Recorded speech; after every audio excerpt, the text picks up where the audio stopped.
What do you mean? I was supposed to shine brightest on this day, yet my expression was strained. Why would you say something like that now? My mother came rushing in as soon as she heard my voice. It was just before my wedding. Despite being in a dressing room, it was not the place for raised voices, but I was at my wits' end. My name is Emily. I'm a 28-year-old employee. My father is a somewhat well-known business owner in our hometown, and I was able to graduate from college without any financial difficulties. However, my parents were always strict about the value of money, so I never wasted any. Since high school, I didn't receive any allowance and worked part-time. My local friends sometimes called me a down-to-earth lady, even though I was supposedly well off. But the truth is, I never thought of myself as such. During work, I saw a familiar face at a client's. It was my senior whom I liked in high school. His name is Tyler. He was popular for his good looks and because he was a member of the soccer team. I was the manager of the team and we used to talk a lot, but Tyler, 2 years my senior, retired that summer.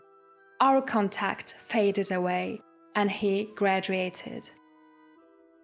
Could it be Emily? Tyler recognized me and called out. That brought back a flood of memories. He was as handsome as ever, and his suited-up look was strikingly different from before. After dating for a year triggered by that encounter, I got an official proposal from Tyler. I was ecstatic to prepare for our wedding. But Tyler would just say, "Do as you like, Emily," leaving everything to me. I was a bit displeased, thinking maybe he didn't care about the wedding. But since he told me to do as I liked, I decided to do just that. When we went to view the wedding venues, Tyler seemed somewhat restless. I didn't pry then, but it later turned into a big issue. After viewing several venues, I expressed my preference, but then Tyler surprisingly stated, "I think this one is better." It was the first venue we visited, the one where Tyler was acting uneasy. It was a beautiful hotel with great food, so we decided on that venue. Tyler, who seemed to have no interest in the wedding, suddenly started actively participating in the planning. "When I saw the venue, I got motivated," Tyler said without me even asking. Our assigned wedding planner was a woman named Palma, who was the same age as Tyler. Her overly friendly demeanor bothered me. I wanted to keep the wedding preparations within our budget, but Tyler agreed with whatever Palmer suggested, and before I knew it, we had gone over budget. There was a dress I desperately wanted to wear, and I wanted to allocate the budget for that, but it seemed impossible. When I talked to Taylor about it, he said, "Just ask your parents to pay for it, Emily. They'd surely help out with that." But I wanted to avoid that. I didn't want to throw a wedding that was beyond our means by relying on my parents for expenses.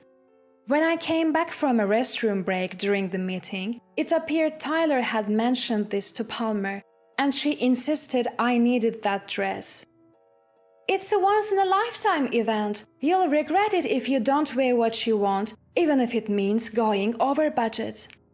I understood her point, but her overly friendly manner and tone that seemed more like a friend than a planner irritated me, and I refused her suggestion. When I tried on a dress within our budget, I surprisingly liked it on me. If we were to spend more money, I thought we should spend it on the guests instead. I came to terms with this myself. When I tried on the dress, Grieve, who was in charge, said something that bothered me. "Do you know Palmer?" When I denied knowing her, I thought Grieve seemed troubled. But I was so excited about my first wedding dress, I couldn't dwell on it. One day, when we were about to go for a wedding meeting, Tyler said he couldn't make it due to sudden work. Reluctantly, I went alone. Then, instead of the usual Palmer, Grieve showed up. Palmer had taken an unexpected leave and Grieve was filling in. I found it easier to talk to Grieve. I took this opportunity to say that I wanted to change the plan recommended by Palmer, and Grieve agreed after hearing me out. I managed to choose the dress I had always wanted while staying within our budget and returned home in a great satisfaction. The next night, I received a call from Tyler. "You went ahead and changed the wedding plan on your own, didn't you?" His voice was lower than usual. "Palmer wasn't at the meeting yesterday, so Grieve took over. When I told her my wish, she changed it for me. Yesterday, Tyler was busy with overtime work, so I couldn't call him. I sent an email saying that I wanted to talk about the change in the plan and the details when we had time, but Tyler seemed unhappy. Was it because I changed the plan without consulting him, or was it because I reported it late? I am sorry I changed it without asking, but wasn't this the original plan? Tyler, you just went with what Palmer suggested, but you said you'd leave it to me in the first place." "That's rude to Palmer, who went out of her way to make the suggestion." Tyler's anger wasn't about the plan. It was about being rude to Palmer. Why was he defending the coordinator so much? "Tyler, do you prioritize Palmer's suggestions over my feelings?" When I asked more directly, Tyler sighed heavily. "Fine, I'll apologize to Palmer." With that, he hung up. What was that about? Why did it turn out this way? I was troubled, but I didn't want to ruin the wedding, so I apologized to Tyler the next day. I didn't know exactly what I was apologizing for, but I said, "I am sorry about yesterday." Tyler responded tersely, "Yeah, it's fine. I've already apologized to Palmer." Hearing that name again irked me, but getting angry now would defeat the purpose of my apology. I swallowed my feelings. Then Tyler suddenly changed his tone and began to speak. "Oh, by the way, about our new home." "Huh? New home? Aren't we moving into your company's apartment? We planned to register our marriage a month after the wedding on my birthday. Since we could move into Tyler's company's apartment, we thought it would be cheaper and decided to move after the registration." Despite that, Tyler shook his head. "I thought about it, and living surrounded by my co-workers might be uncomfortable for you, Emily. I hadn't really thought about it, but my time at home was limited since I was also working. We had discussed maybe moving in the future, but for now our current place would do, or so we'd agreed." And then, out of nowhere, Tyler dropped a bombshell. "Hey, what if we ask your father-in-law to give us some land, and we build a house there? I'm sure he'd do at least that much for his darling daughter, right? We can put it in my name, so it'd be better if we register our marriage first, wouldn't it? That way, once we're married, we can start right away." Hold on, what? I remember thinking during our wedding preparations that Tyler was relying too much on my parents' wealth. It was time for me to put my foot down. I've told you before, I don't want a life where we depend on my parents. And asking them to give us land is completely unreasonable. Both my mom and dad are very strict about money. There is no way they'd just hand it over. Surprised by my response, Tyler lost his momentum. "I see." With a sullen expression, Tyler fell silent. Even though there was a sense of unease between us, the wedding day arrived. Until now, Tyler might have had the idea to lean on my parents because he was still single, but I believed that getting married would make him feel more grown up and responsible. With that in mind, we went ahead with the wedding. As I entered the waiting room, only Palmer was there to greet me. As soon as she saw Tyler, she left the room. Tyler followed her out. Watching this, one of the staff members in the room seemed to sigh. Despite the uneasiness, I tried to keep a smile on my face, determined to make this the best day of my life. Despite that, Grieve, one of the staff members present, said something unthinkable to me. "Your life is over, you know." "Excuse me?" When I asked her what she meant, Grieve gave me a stem look and she said, "Are you sure you want to marry that man?" "What do you mean?" These weren't the kind of words you'd expect to hear from a wedding venue staff member. As I stood there confused, Grieve continued. "If you don't mind me saying so, that man is cheating on you."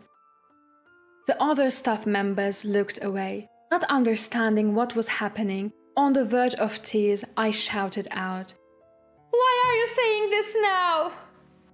My voice echoed down the corridor. My mom hurried into the waiting room. She tried to calm me down, while Grieve, too, apologized and tried to get me to sit down. Finally, Grieve broke the news. I was certain after seeing Palmer's behavior earlier. Tyler is having an affair with Palmer. I turned pale. My mother simply said, "I see." Her tone suggested she knew something. When I urged her to talk, she revealed that she had seen a man who looked like Tyler embracing a woman in another waiting room. She had gotten lost and accidentally peered into another room. She couldn't see their faces, so she didn't know who they were, and because she was in a hurry, she closed the door quietly and pretended she hadn't seen anything. She thought the man had a similar build to Tyler, but she had dismissed the thought that it could be him.